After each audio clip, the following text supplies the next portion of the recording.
The brothers.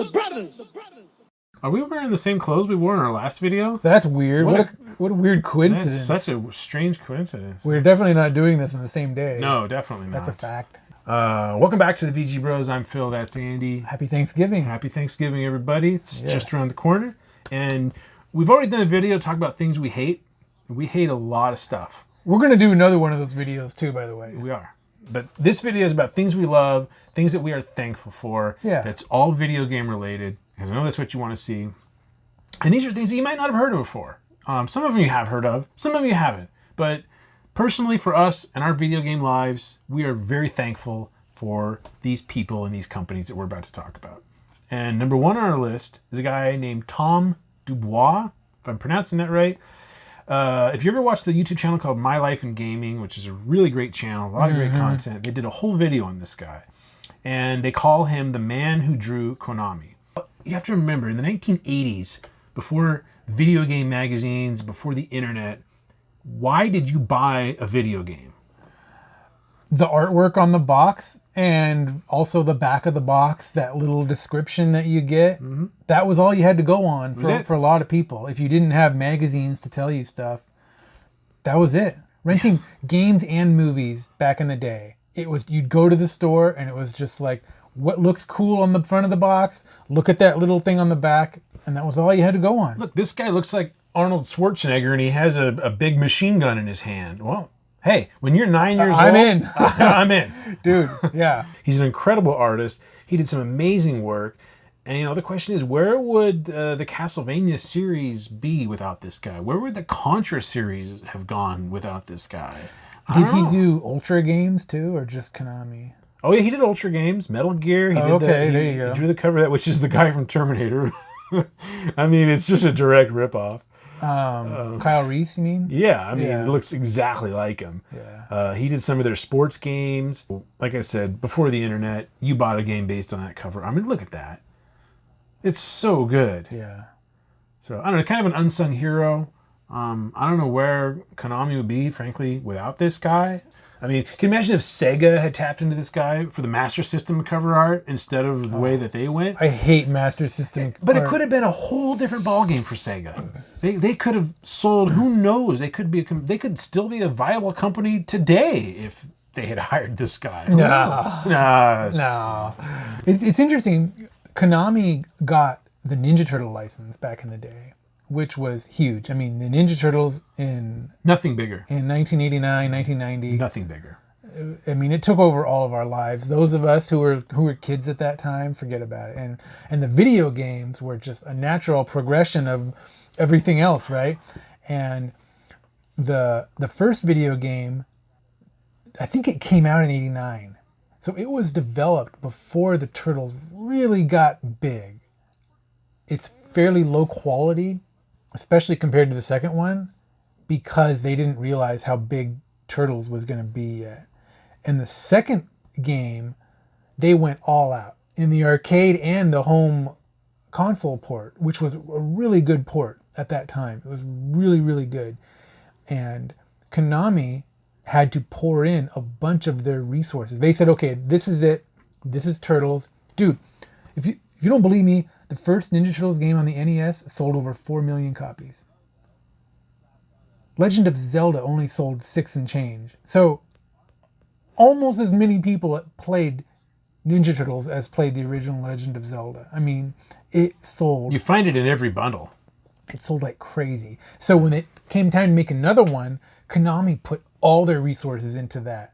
They actually had plans to bring out Castlevania 4 on the NES, but they put that on the shelf because they were pouring all of their resources into Ninja Turtles. It's a smart decision. This was how big Ninja Turtles was at that time. What are we talking about? I don't know. What were we talking about? We're talking about Tom Dubois. Go watch the video. I'll put a link in the description for the My Life in Gaming video. Really, really great video. So another thing that we were thankful for, you want to talk about this next person? There's going to be a lot of Japanese people on this list, by the way. Yeah. Soyo Oka was a female composer who Nintendo had hired back in the day, and she did a few games, notably Super Mario Kart on Super Nintendo and Pilot Wings, and I don't know what else. Simcity. Yeah, SimCity. Yeah. There's another one. Yeah. Great music to SimCity. So good. We had SimCity on the PC back in the day, and this was like, in 1990, like every household maybe had one computer at most, and it was always like in your dad's office, and it wasn't very accessible for a 10-year-old. Yeah, but we did use it, and I remember we had SimCity on it, and I don't remember any music at all. I kind of don't think there was any. But when it came to Super Nintendo, they said, we want some music on this, and they composed a whole soundtrack for SimCity, and it's great. I love the music to SimCity. It's so good, every track. Yeah, as your town gets bigger and more progressive and more like industrial, the music gets more industrial sounding and more big city kind of music and faster pace. Yeah, like when the game first begins, the music is almost sounds like you're on a farm or something. You can just picture a big cornfield with nothing there. Yeah. And then when you hit like 50,000 population, all of a sudden, yeah, you're right. It sounds like you're in some kind of a manufacturing plant. Yeah, very industrial sounding. Yeah, it's so perfect. good. Yeah, the pacing in the music, it's so great. I love the They music. even took one of those tunes and they used it in Zelda Link's Awakening. That's right. The Animal Farm or whatever that was. That's right. Yeah, really, really great, good music. Soya Oka was a talent, and I don't really know what happened to her. She worked alongside Koji Kondo. Koji Kondo did most of Nintendo's music. Yep. Now, obviously, we're not mentioning him really because everyone already knows about Koji Kondo, right? We're not going to mention Miyamoto. Y'all know who that is, right? We're talking about people that aren't Hideo Kojima. Super Mario Kart. What unbelievable music in that first Super Mario Kart game. Each character had his or her own soundtrack. It was so good. And it was all good. It was so memorable. All the tracks had great music. It was, I love Mario Kart music. It's so good. Yeah, I do too. So I don't know what happened to her. I don't know. There's very limited information on the internet. There's a Wikipedia page on her. Okay, the next guy on our list, not Japanese, but man, am I thankful for this guy, David Wise. And if you don't know who David Wise is, you've heard his music. You've heard his music. He worked for Rare in the late 80s all the way through, I don't know when, probably to the Microsoft acquisition. Have you ever played Wizards and Warriors? Oh my gosh, the music in Wizards and Warriors is like it was sent from heaven. It's just so perfect. The NES had no business having music this good on it. Mm-mm. Wizards and Warriors didn't have a massive selection, a variety of music, but what there was just so good. Just the title screen. I used to just put the game in and turn on the NES and just leave it rolling and just to listen to that music. It's so good. I've had it as my cell phone ring. Marble Madness, RC Pro-Am. Turn on RC Pro-Am and just listen to that opening music. I'm not a fan of RC Pro-Am. It's okay. In 2019, it's just, there's one car that just like gets this super speed and just it's impossible to catch up to, and eventually it just wins every race, and there's nothing you can do about it, and it's just kind of, it's not a good way to make a game challenging. But the music in RC Pro-Am is awesome. I've always loved it. I can still hear it in my head over and over again. It's even the starting line music, when you're about to like that music that's playing. So good. I love it. So good. Donkey Kong Country. You ever heard Donkey Kong Country music? I love Donkey Kong Country music. Again, it's just heavenly. It's still on my playlist today. I listen to it all the time. It's so good. Every single tune, all the drum beats in the background, complements every level that you're playing so well. The snow level feels like snow, and the orangutan level, it just feels like you're in a jungle, and it's so perfect. And David Wise, it's like, geez, man, where did this guy even come from? How is he doing this? And how did the music sound this good on the 16-bit Super Nintendo? It had no business sounding that good. That's amazing. Yeah, really amazing. So yeah, very thankful for David Wise and Rare. I don't know, his name is Jason Jones. He worked for Bungie, bought by Microsoft. And the next thing he knows, he's the lead programmer and manager for Halo. Halo, I mean, it's a game that has aged pretty well because of the controls, right? It kind of was the first in its genre to really have those two thumbstick controls the way they do. But talk about on a console, but talk about how important that is. It was a game changer. It really was. People like us that grew up playing GoldenEye and Perfect Dark, now we had the next gen system and we were ready for this next gen experience. Like, I don't want to keep playing GoldenEye into the 2000s. And Halo was such a game changer. Not just the dual analog controls, but the simplicity of the controls. You only get to carry 2 weapons at a time. Mm-hmm. That was a game changer. I mean, before then, almost every first-person shooter. I remember I had Red Faction for PlayStation 2, and the GoldenEye and the Perfect Dark, and it was like filters. You had every weapon that you picked up just got logged into your inventory, and then to switch to another weapon, you had to like scroll. They had like a scroll wheel, and you had to. And in the heat of combat, to try to scroll to another weapon was just unnecessarily complicated, and it took too much time, and you would usually die in the middle of it getting shot. Halo came along and was like, no, you get 2 weapons at a time, and there's just one button. You're just going to switch back and forth between those 2 weapons, and that's it. And that's super simple, and you're just going to have to figure this out. You're going to have to make do with 2 weapons. And that might mean leaving behind a sniper rifle sometimes, or something that you really want. You're going to have to make that decision. Mm-hmm. Most of the time, you just ended up carrying like a smaller pistol and then like a larger, sniper rifle or rocket launcher or something like that. But that was a game changer. And guess what?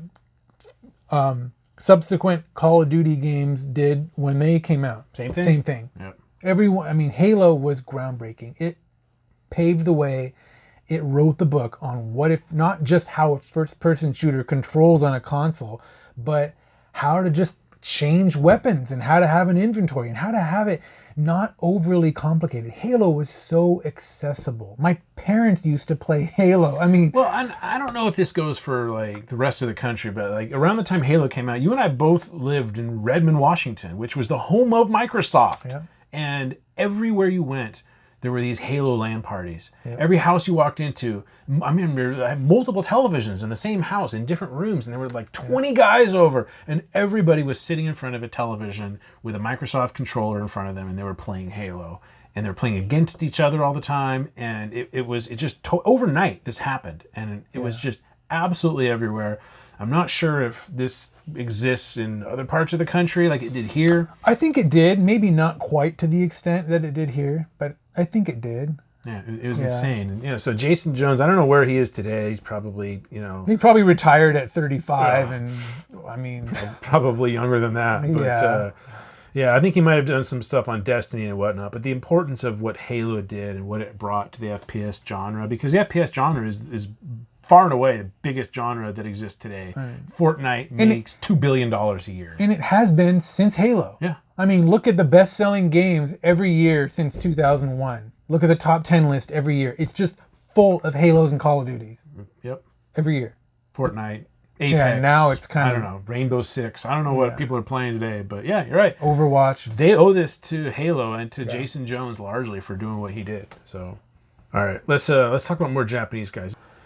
This guy's name is Kenji Yamamoto, and he composed the music for the Metroid games. And Super Metroid, Metroid Fusion, Metroid Prime, Metroid Zero Mission, Metroid Prime 2, etc. Wait, not Metroid 2, The Return of Samus? Who is this guy anyway? Before his time. I don't know. I read an article about this guy. Fascinating guy. He would drive his motorcycle to and from work, and whenever he would have something in his head that sort of maybe came from road noises or the noise that his motorcycle engine was making, and in his mind he was already using that for a specific tune that he wanted to write, and he would literally pull his bike over to the side of the road, pull out a piece of paper and a pen, and he would start writing this music. Wow. Yeah, and I don't know, the music in these Metroid games, I love the Metroid games. We've already talked about a number of times how much we love Metroid, but I love the 2D Metroid games. Yeah. The 3D ones need to be overhauled. We talked about that in our last video. Go watch our last video. Yeah. But the music complements the atmosphere more than I think the music does in just about any other game I've ever played. It does. It really does. You go deeper into the dungeon part of the spacecraft or whatever you want to call it, and the music becomes such an isolation music, and it's hard to even explain what does isolation music sound like. Right. But this is You know it when you hear it. You know it when you hear it. You're like, I am so far deep into the part of this alien planet. Yeah. And that's what you're listening to. And this guy, I mean, he created this stuff. He composed it out of thin air. And Nintendo didn't use Koji Kondo for this. He's probably busy with Oh, he did Mike Tyson's Punch-Out? Mario and Zelda. Oh yeah, so he did Mike Tyson's Punch-Out. That has some really great catchy music. Yeah, I love that music. Really sounds like Rocky. Like it should. Like, did they get this music from Rocky? You know? He was probably inspired by it. He had to have been. Especially that scene, like, in between levels where you're jogging and your trainer is riding the bicycle next to you and the city's in the background. It's very Rocky-esque. Yeah, so good. Advance Wars. I never played Advance Wars, but I've always wanted to. I've heard it's really good. I've never played Advance Wars. I'm sure the music is really good. So Kenji Yamamoto, very thankful for this guy. Right. I don't know where the Metroid games would be without him. I don't know. We've got one more on our list. It's kind of general, but Squaresoft. And specifically Ken Narita, who was the main programmer for almost all the early Final Fantasy games. I mean, basically 1 through 9. I don't know, these Final Fantasy games were such a game changer for, I know, you and I, because that very first Final Fantasy game that we bought, which was the Final Fantasy Legend on Game Boy, brought us into that series, which brought us into the RPG genre, which, you know, just, I mean, for us anyway, it really opened up our video game world a lot. It brought us out of just the pure action sports title kind of game where there's not a whole lot of deep experience there. It's just kind of hitting buttons. But yeah, it brought us out of that into, hey, what else is possible in video game? Yeah, I mean, if you look at our video game collection before we discovered RPGs that Square had made, there were a lot of sports titles. I mean, we had all, you know, Bases Loaded, and we had Ice NBA Hockey. Jam and Ice Hockey. We had all those games just filling up our collection. Once we discovered RPGs, there's hardly a sports game to be found. No. That's really when we just stopped playing sports games. Yeah. And to some extent, fighting games, Street Fighter II, Mortal Kombat, we were really big into. But once the RPGs started to really penetrate our lives, I never really went back to those games. Yeah, and games were getting more expensive. So like by the mid to late 90s, especially cartridge-based games, they were really getting expensive. Most brand new Super Nintendo games by like 1995, 1996, they were like upwards of $60 to $70 each. I remember buying Chrono Trigger when that first came out, and after tax, I think I was out $90 altogether, which was a lot of money to a teenager. And in 1995 money too. I mean, that's the equivalent of about $150 today. Yeah. And so I wanted to really get my money's worth out of a game if I was going to spend that much money on a game. And so that's another reason why I kind of gravitated towards RPGs, was just, I'm going to get a big game here. I'm going to get 20, 30 hours out of this thing, as opposed to a sports game that you're going to play for a little while and then it's just going to become obsolete when next year's version comes out and never play it again. So and a lot of people had their first RPG experience with the Dragon Quest games, or Dragon Warrior, I guess. And Nintendo actually gave away copies of Dragon Warrior with a Nintendo Power subscription at one point, which somehow we missed out on that giveaway, even though we always subscribed to Nintendo Power. Yeah, I don't know how we missed that. I don't know how we missed that. But we never played the Dragon Warrior games. We were into Final Fantasy and Chrono Trigger. Square is really what brought us into RPGs. Yeah. And I'm really, really thankful for that. And it was so accessible too. I mean, Final Fantasy Legend, Final Fantasy II, those are probably the first two that I played. And Final Fantasy Legend isn't even a Final Fantasy game in the canon of the series. In Japan, it was part of the Saga series. Final Fantasy Adventure was part of Seiken Densetsu, which then became Secret of Mana, which in Japan is, I think, Seiken Densetsu 2. I think so. But yeah, it wasn't even a real Final Fantasy game, but I don't know, we still loved it. And it was still developed by Square. Yeah, so Ken Narita, Hironobu Sakaguchi also was a director for a lot of those games. And then the composer, Nobuo Uematsu, was, I mean... He's the Beethoven of his time. He really is. Yeah. Final Fantasy VI, where is it? I gotta have a visual. Yeah. Nice catch. Reflexes. Wow. Final Fantasy VI/3 has the best soundtrack to anything ever of all time, period. Yep. Movie, video game, what else has a soundtrack? TV show, I don't care. It doesn't matter. The music on this game holds up It's the best of all time. It's unbelievable. All time. Like I said, Tchaikovsky, it's like it was composed by the love child of Tchaikovsky and Beethoven. Yeah. It's unbelievable. The amount of tracks is mind-blowing for a 16-bit Kart. The variety of musical styles is unreal. I mean, 1 minute it sounds like Irish Celtic music, and you're like, wow, is this an Irish jig here? What's going on? And then you're in an opera house hearing opera music, and then you're in a cave, and the cave music somehow sounds cavey. I don't even know how that works. And you walk into like a saloon and it sounds like Old West music? Yeah. How did they do this? The variety of musical styles on a 16-bit cartridge, when all this was samples. They didn't actually they didn't compose onto the Super Nintendo. All they could do was use samples of music that they created to put all that together into this. And the emotions that the music can Yes. create in you is really mind-blowing. Yeah. How did they do this? I can't figure it out. It blows my mind. To this day, I still listen to this soundtrack regularly. Nobuo Uematsu was his name. I know. It's amazing this guy's not more well known. If you asked the average person on the street, they couldn't even pronounce his name. I mean, yeah. I don't even know if I'm saying it right. To be honest. Who knows? Back to Squaresoft. They later merged with Enix, so now it's all one big Dragon Quest, Final Fantasy family, I guess. Whatever. I've still never played a Dragon Quest game. Keep meaning to. They were more popular in Japan than they were here. Huge in Japan. Still are, really. Yeah. I've never played any of them either. I've always wanted to. I was always into Final Fantasy, and especially in the 90s when games were so expensive, like we talked about, like, I couldn't really afford to be into everything. Squaresoft was so dedicated to the quality of their stuff that they actually had a hotline. For Squaresoft customer service game counseling, call 206-861-0303. Are you kidding me? It's in the back of the Chrono Trigger manual. Yeah. Now, we called the Nintendo hotline 1,000 times when we were kids because we lived in Seattle and it was local. Yeah. No long distance for us. I never knew this existed until I was just recently reading the back of this manual. I'm fascinated by this.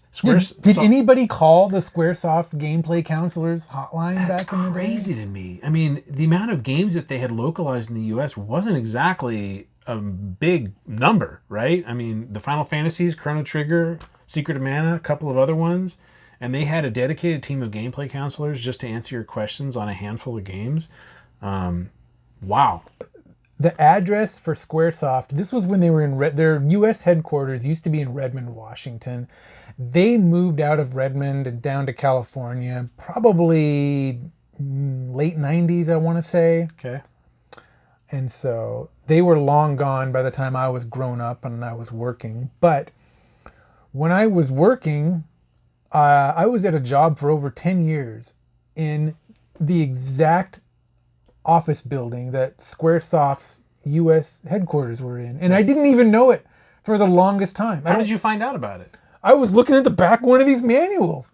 Really? And I said, holy crap, that address looks familiar. And then I was like, wait a minute, West Park? That's the office park I worked in. The address was the same building that I worked in for 10 years. So you're telling me that this game was probably localized at the desk that you sat in for 10 years? Maybe not the desk, but the same office space. Crazy. The same building, same area. And again, Squaresoft was long gone by the time my company was there. But yeah, that was pretty insane. wild. I know. Yeah. I was working on holy ground. The ghost of the gameplay counselors were running through the hallways and you didn't even know it. Didn't even know it. Wow. Anyway. Crazy. Well, we both love Squaresoft. Yes. / Square Enix, I guess now. So very thankful for them. Yes. And, lastly, I'm just thankful for the YouTube community and the people that watch us and promote us. Some quick mentions here.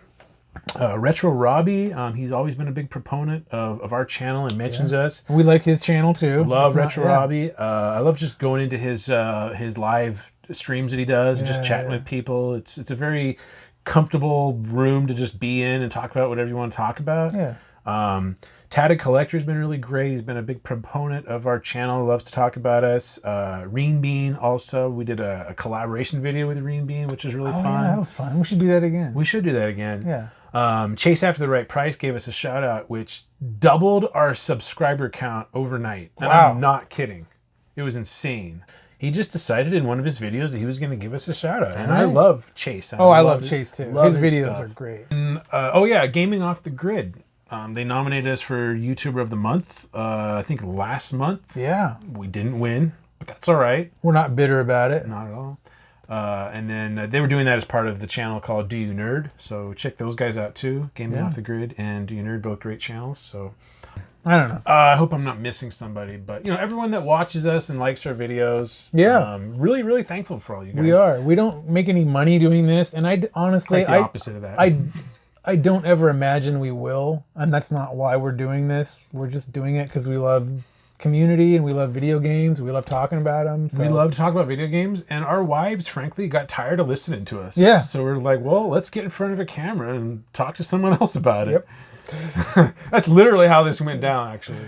So We're thankful for garage sales, which aren't happening right now. They'll start back up again in April or May. I'm thankful for all the people that sold me Earthbound in the last couple of years. Nice. Yeah, a lot to be thankful for. Look, if you have your health and your happiness and whatever you have in life, be thankful for it. Yep. You never know when your day is over with. You just never know. That's true. So, all right, guys. Okay. That's fine. Peace.